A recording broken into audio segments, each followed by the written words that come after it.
Good afternoon, Senate institutions. It's Tuesday, March 21st, and because it's the start of the day, start of the week, I just like to introduce the committee to the world, and we do that on Tuesday. So starting over here. Dick Mazza, Senator from Grand Isle, Chittenden District. Wendy Harrison, Wyndham. Irene Renner, Chittenden North. Brian Collmore, Rutland. Linda Lehman, Committee Assistant. And Senator Russ Ingles from Essex, and welcome. We have the honor today of having the Commissioner of the Department of Buildings and General Services, Jennifer Fitch. We're going to talk about her nomination for another 2-year term. And Commissioner, welcome to Senate Institutions. Thank you so much. So for the record, my name is Jennifer Fitch, and hopefully you'll confirm me today as the Commissioner of the Department of Buildings and General Services. So tell us a little bit about you. We got your resume here, and we've read through it. We see some pretty neat stuff and some great accomplishments. And tell us what you want to tell us about you. Sure. So I was born on the West Coast. I grew up on Cape Cod in Massachusetts, and then I went up to UVM to get my degree in civil engineering. I am a licensed professional engineer, and I met my husband, Graham, in ballroom dancing class at UVM. Oh, that's Are we going to be able to see any of that? we both have left feet, so we're and he is a native Vermonter. He was born in Brattleboro, and so he was a year ahead of me in school. So by the time I graduated, he had a job in Vermont, and he loves Vermont, and I've obviously fallen in love with Vermont. So we decided to settle down and stay in Vermont, which is how we are here today. And then I worked primarily in transportation throughout my career. I worked for VTrans for 12 years, and during that time, I got a Young Engineer of the Year for the state of Vermont. I also received a few different awards from the Secretary of Transportation during that time frame as well. There's an Innovation Award on there, as well as Employee of the Year. I am the president right now of the Vermont Society of Engineers. What's really neat about that society is it is the oldest engineering society in the United States. And it's not just civil engineers, but it's all engineers. And so it's a great institution, and I feel very honored. Once you get on the board there, it's basically a lifetime commitment. So I've been on the board for probably 12 years. We rotate through a lot of positions. So it's just been a true honor. And then in 2017, I was working in the Accelerated Bridge Program, which was started at VTrans right around 2012 after Tropical Storm Irene. I came into that program, and we launched the Accelerated Bridge Program. It was brand new, and basically it's Legos, putting Lego sets together, prefabricated elements really quickly. And I remember originally when we started that program, one of the communities that I worked with was Rochester. And they were one of the 13 isolated communities during Tropical Storm Irene. So then when I came in and said, oh, by the way, we're going to close 3 bridges on you, as you can imagine, there was a lot of hesitation from and really valid reasons for why they had hesitation, which is why I then went on a public campaign to how are we going to work with public and communities on these types of bridges. And from that, what was really cool is we came up with, rather than working with a community and saying, we're going to do an accelerated bridge project, and this is when we're coming to your town, and this is how long it's going to take, we ended up having an opportunity to use what are called clickers. So we do a presentation, and we would ask them, how long do you want your closure to be? What time of the year do you want your closure to be? So we asked a lot of questions, and they had a lot of influence over those projects. And by doing so, it really created those partnerships with those communities, to the point where several years later, we had communities raising their hands saying, we want accelerated bridge construction in our town. So it was a great experience. And from that, I met what was then the Secretary of Transportation, Chris Cole. And Chris and I worked together. He was my mentor for a while, to the point where it was really great. I went to an institution for basically emerging leaders in transportation in New England. And he ended up being my mentor through that process. And then I remember he said he sat around and we talked to him about the importance of mentoring somebody, and a lot of different people raised their hand and said, I'm mentoring somebody. And it was pretty much Jennifer Fitch was being mentored by all these senior level leaders, which was great because I got to learn so much, and it was a very valuable experience. So when he moved in 2017 to be the commissioner of BGS, he asked me if I would be his deputy. And I moved over to BGS. I always thought my entire career would be VTrans. I always loved it there. My best friends were there. And so when I came to BGS, I was like, I just don't know that I'm ever going to have that same feeling about another agency or department, because VTrans was my home. And I came to BGS and I absolutely fell in love with the department. One of the things I think is different is that, BGS doesn't necessarily have all the resources or all the funding or all the people. So it's very challenging, and yet somehow BGS always finds a way. So I really like to call BGS the little engine that could, or MacGyver, where you get a few things, you don't get everything that you need, but you always find a way to solve the problem. BGS is extremely dedicated. I've never met a more passionate workforce. They care so much about the services that they provide, and it's just been a great time to be there because we've been doing a lot of modernization throughout the department, a lot of continuous improvement throughout the department, and I've truly enjoyed working with Dave. He's our deputy. Joe is our director of design and construction, and of course, Eric Philcorn, our principal assistant. Eric and I have actually been together the longest out of everybody that I've worked with in state government. I think it started in Rochester, actually. I do too, over sufficient chips. And so Eric has always been there, and he's been one of my biggest supporters throughout my career as well. And I truly just love going to work every day. I'm really passionate about what I do, a little bit of a workaholic, very dedicated, and really why I'm here is because I want to have the best positive impact in state government with the time that I have. And I've been very grateful to have this opportunity at BGS, and will be very grateful if I get to continue to have this experience. So you were appointed commissioner in 2021. You've been there since 2016. You've been through the COVID years, and you've seen both sides of it. You've seen before COVID and after COVID. Tell us a little bit about that transformation of what used to be the way that it was into the COVID years. And can you tell us a little bit about the difficulties that you're facing of, where before maybe things were probably a lot smoother, and certainly we've had some rocky roads here with supply chain issues and the COVID and all that. So can you spend a little time on that? Yeah, so COVID-19 definitely flipped us on our head in a couple of different ways. So thank you for asking that question.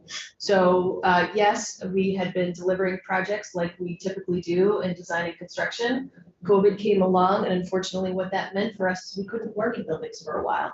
It took us about 12 to 18 months to work with a bunch of different groups, including the Association of General Contractors, obviously the governor, and a variety of cabinet members to be able to figure out how could we get work done inside buildings, right? Because the big concern was contamination with COVID-19. How can you have state employees in a building that's also being renovated, and what can we do to basically create these barriers? So as a result of that, what it meant was that a lot of projects slowed down.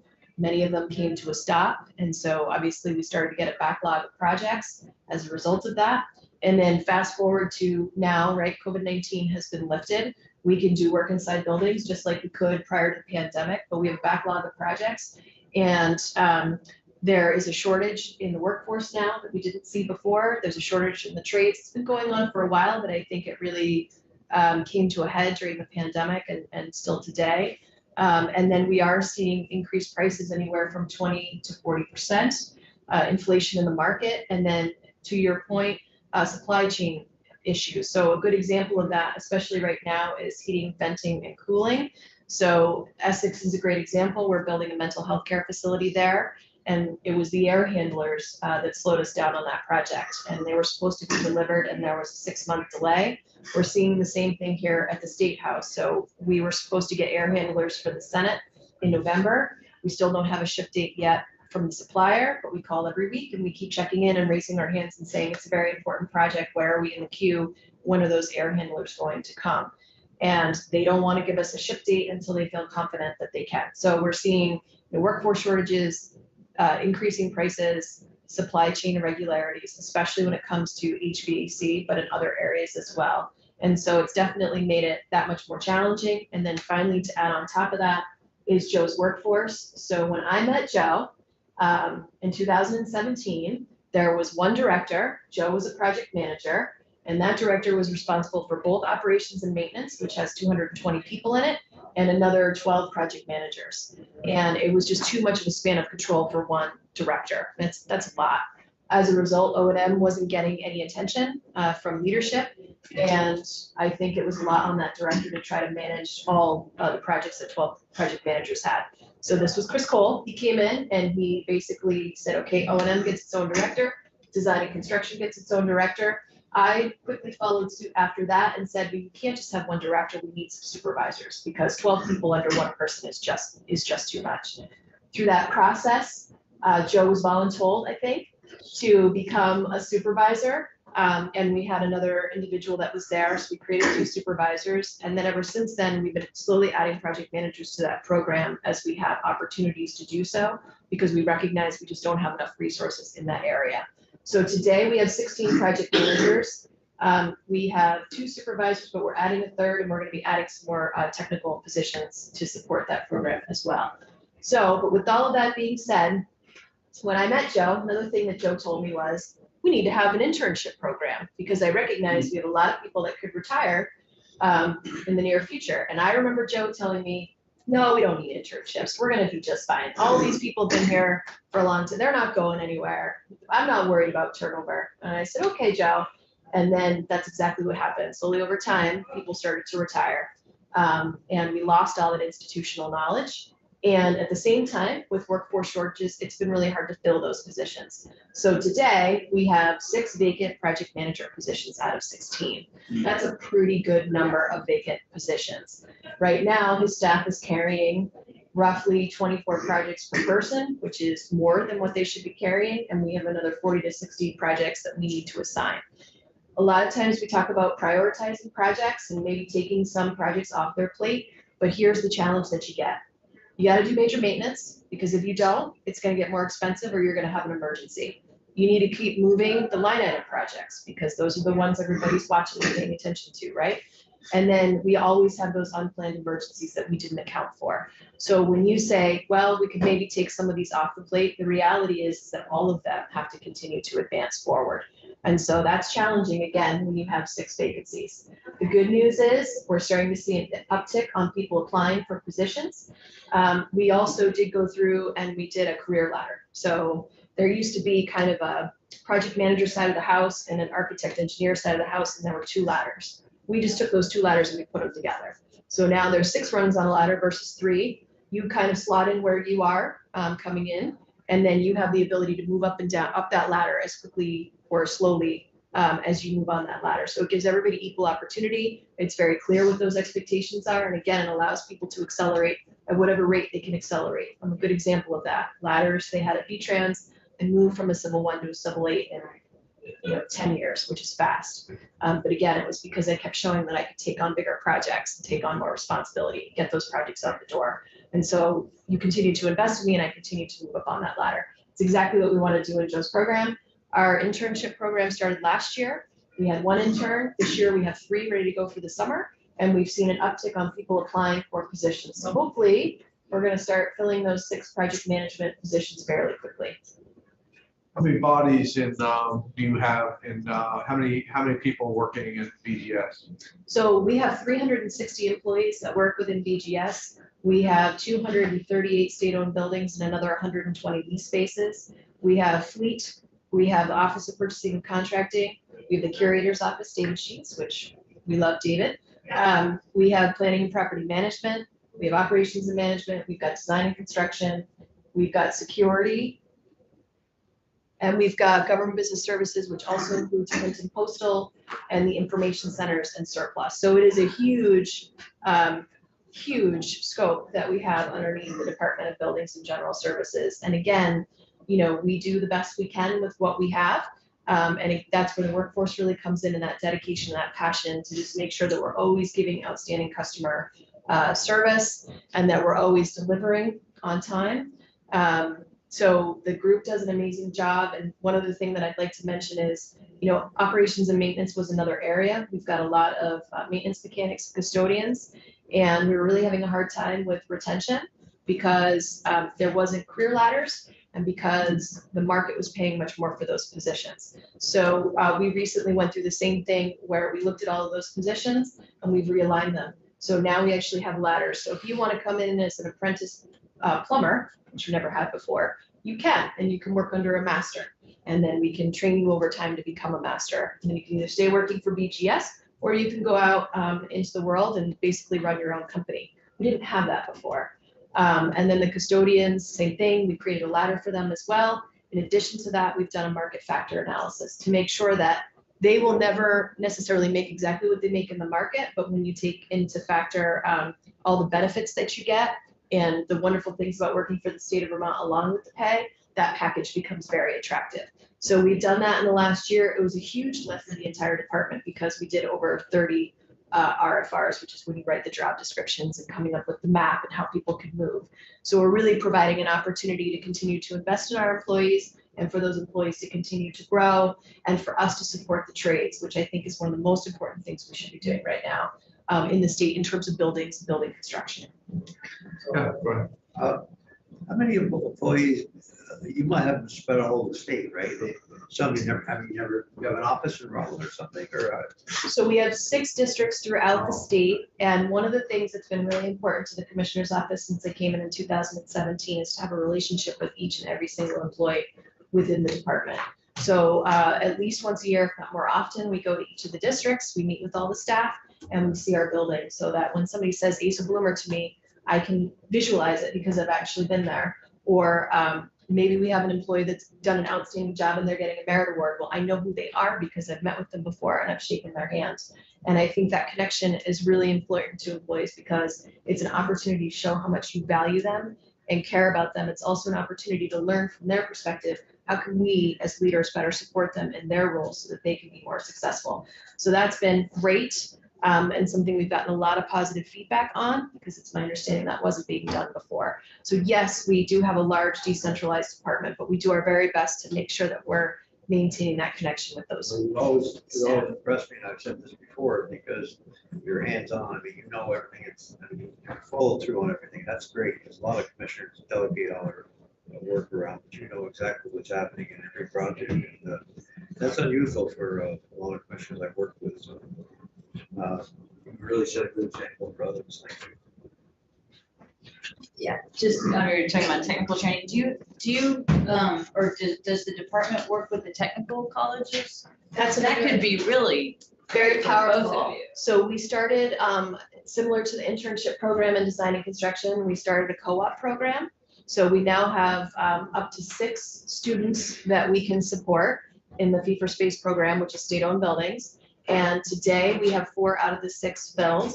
They come and work side by side with our maintenance mechanics, which could be a licensed plumber, could be a licensed electrician, could be a HVAC technician, and they get to work right alongside them and basically doing that on-the-job training. So we started that about a year ago.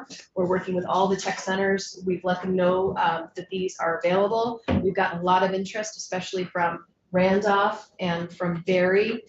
We've had some interest from Williston as well. And I know that we're working with a technical center somewhere around the Pittsford area too. So a lot of those technical centers have been great, very engaged in the process. And we've gotten a lot of positive feedback, both from maintenance mechanics because they want to share what they know, right, with the next generation. And a lot of positive feedback from the co-op students as well, because it presents this opportunity. It's interesting because you specialize in a certain field. And the nice thing about us in buildings is that we've got buildings all over the state. They're all very unique. We've got our buildings from the 1800s all the way to our very modern laboratories that were just built a few years ago. So you really get a variety of different types of buildings, which means you're encountering all sorts of different challenges in those buildings. And that's really great opportunity to kind of provide that diversity in the training for the students. And then they'll think about the state as a place to work. We hope so. Which is really good. We hope so. So do you have your own HR people? You must with that many. We are supported by the Department of Human Resources. Okay. And we have a dedicated field team that supports both us, the Agency of Digital Services, and the tax department. So that's the HR field takes care of those 3 groups. So okay, I'm just curious about, because HR gets really complicated and like what you need might not be what the other departments need, but It does. So Margaret Loftus, who is our main point of contact for the commissioner's office, she actually was part of BGS because at one point they were not their own unique department. Okay. They were embedded in all the departments and agencies. So Margaret's been with us. She's been with probably almost as long as Joe's been with BGS. She knows us really, really well. She's one of our best advocates, and she even knows many of our employees. So she's fantastic.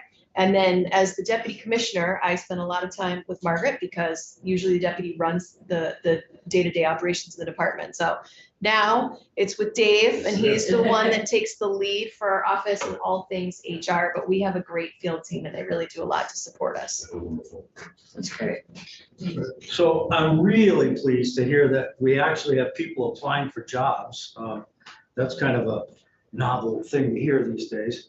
And I'm really excited about the intern program. I think that's an excellent idea. I got to give kudos to the governor too, because when I was back in school, it was assumed that you went to liberal arts or wherever you went, and it was really important to get that degree. I don't think there's too many people getting PhDs in philosophy anymore. Maybe there are somewhere, I don't know. But he certainly, coming from the trades himself, put an emphasis on it, and I think it's an excellent thing. So I couldn't be happier to hear that there are actually people that are knocking on your door and saying, can I work for you? I promise I'll show up and do my job. So my other question, that was really a question, will show my lack of knowledge and just my plain ignorance. What is the difference between civil engineering and mechanical? I have a son who has a degree in mechanical engineering. He works for General Electric in Rutland. I couldn't tell you what he does. I have no idea what he does. Yeah, does he want a job?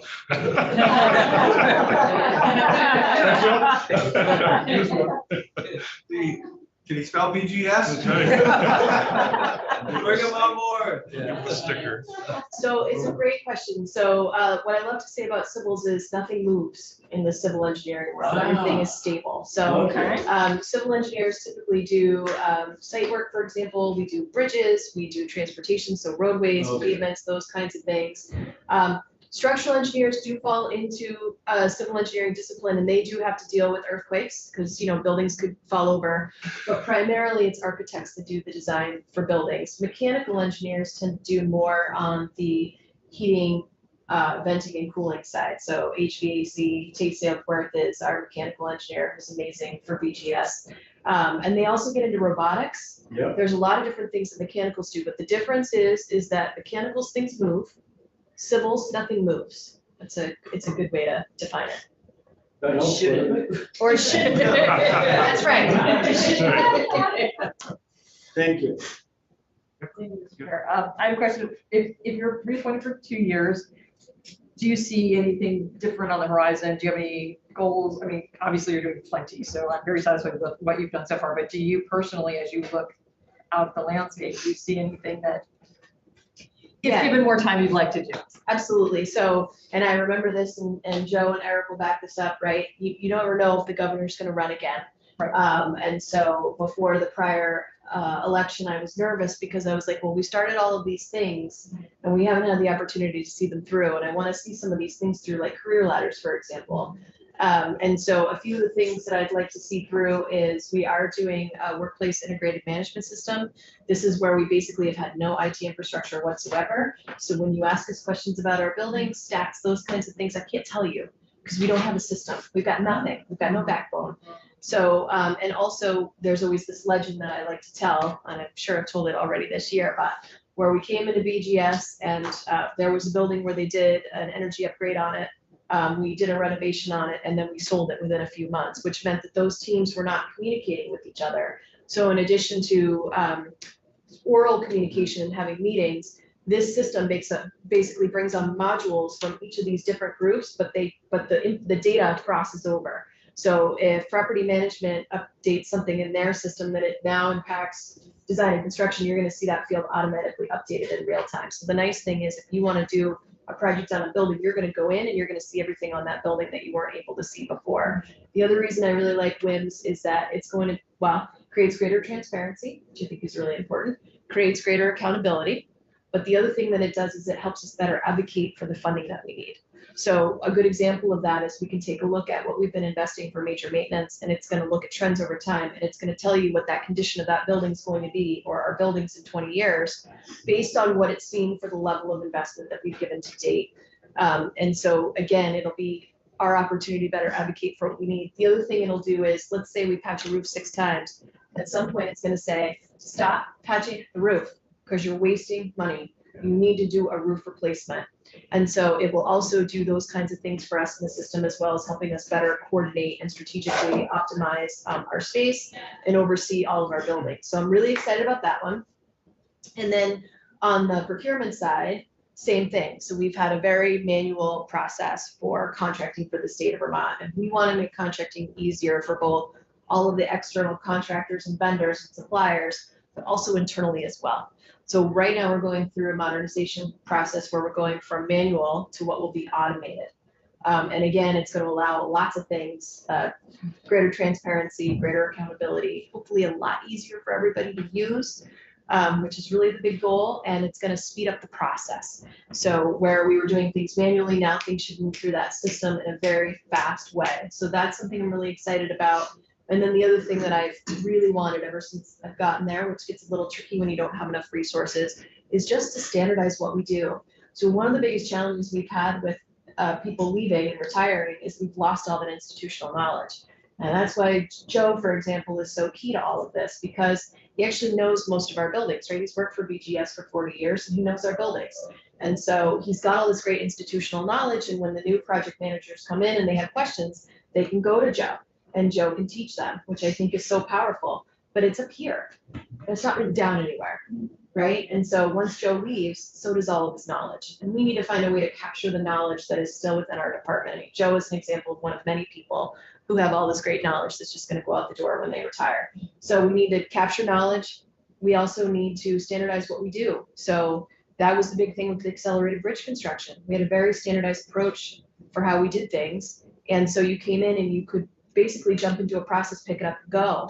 We don't really have that at BGS. And granted, every building is different, but we don't even have a systemized way of coming to you and saying, here is the schedule for this project, right? With rough time frames of how long it takes us to do things based on our prior experience. And so it's about standardization, it's about workforce development, it's about completing some of these modernization projects. I want to invest into the employees to the extent that I can with the time that I have, and making BGS the most efficient department that we can make it, with employees that are happy and feel invested in, and obviously to provide that outstanding customer service, which is our #1 goal in our department. I do have another question. How do you measure how your customers feel? That's a great question. So some of our groups are data rich, data heavy, and have opportunities to provide feedback. So if you take out a fleet vehicle today, you have an envelope, and on the back of the envelope, you can, there's questions, and then you can write something down. So some of our groups have that direct way of feedback. Under our old operations and maintenance system, which was the only one we had, there was another opportunity to kind of type in at the end of a project how you think that it went. Other than that, we really don't have a systematic way of collecting that information. We will moving forward, because what we're going to do again is to link some of these systems with a feedback form. And we're also planning to periodically go out and survey all of our customers to say, how are we doing? How can we do better? How do you generally feel about our service? And that will help us identify other opportunities for improvement. That's great, because I saw you did the Sigma stuff. Yes, I'm a lean belt, Yeah, and lean cool. is great because you process math and then you look for waste and you take things out and you make processes much more efficient. Great, thank you. Ready? I don't know if we could interview her husband when she's out of the room. If he's smart, he'd say he's not available. I'd like to stay, actually, if I Well, if you will allow me just a second, one of the reasons why I really wanted Graham to be here is because without Graham, I wouldn't be in the position that I am today. Graham is my biggest supporter, and many times in my career, I've gotten pulled into lots of night meetings or overtime or various things where he basically has taken the lead, with the kids or whatever it may be. And every time I'd be like, I'm so sorry, like, let me make up for it. Let me drive the kids tomorrow, or let me go do this or go do that. And every single time he's like, I just want to do whatever I can do to support you in your career. And so he's been amazing and my biggest supporter. And sometimes I come home and I'm stressed and I need a little support, and he's always there to be my listening ear. He still doesn't get cookies.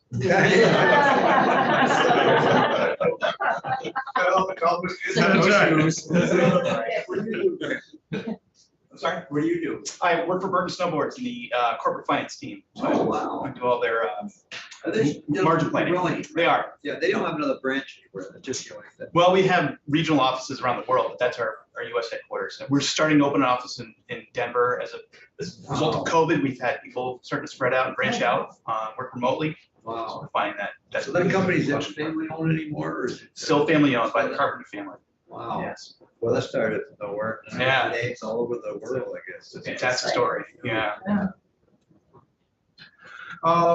Anything else? Oh, good. Anybody that's come along, anybody have any comments or anything anybody like to add?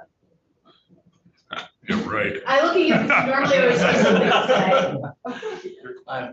I know. You call us later.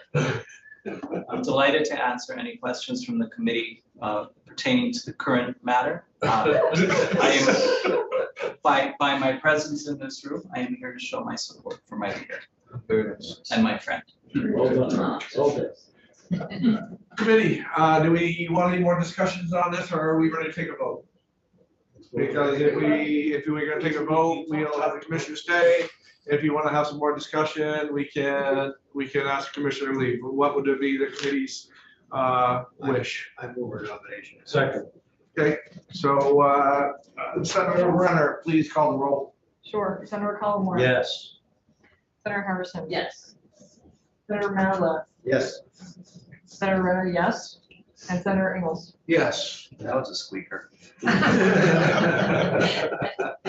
I do just want to say one more time, I'm truly honored, and I never felt that I was ever going to be in this type of leadership position again. I figured I'd be an engineer overseeing projects at V-Trans, and this wasn't the path that I thought. And I remember Chris Cole telling me, you know what, your path isn't clear when you look forward, but when you look backwards, it's really clear what your path is. And so I jumped on a journey, and I had no idea where it was going to take me. And it has been one of the best journeys I've ever been on my life. So I just want to say how appreciative I am of this opportunity, how grateful I am, how humble I am, because it's rare, and I really want to do the best with the time that I have.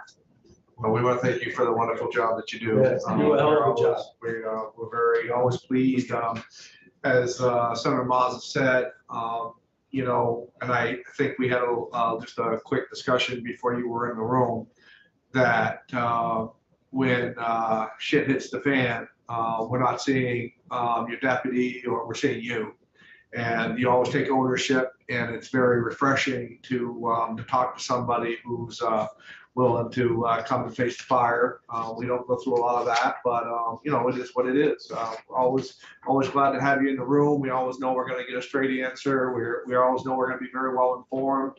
It's not always good news. It's not always bad news, but we get the news, and we appreciate that very much. So congratulations. Thank you. I'll just put a question mark by the date. That's yet to be seen. You are correct. It looks great on a resume, but it's not real until it's real. Don't you worry, I'll make some very No, thank you. Thank you very much. Thank you. Thank you, everybody, for coming and support. Thanks. Yeah, we'll go on.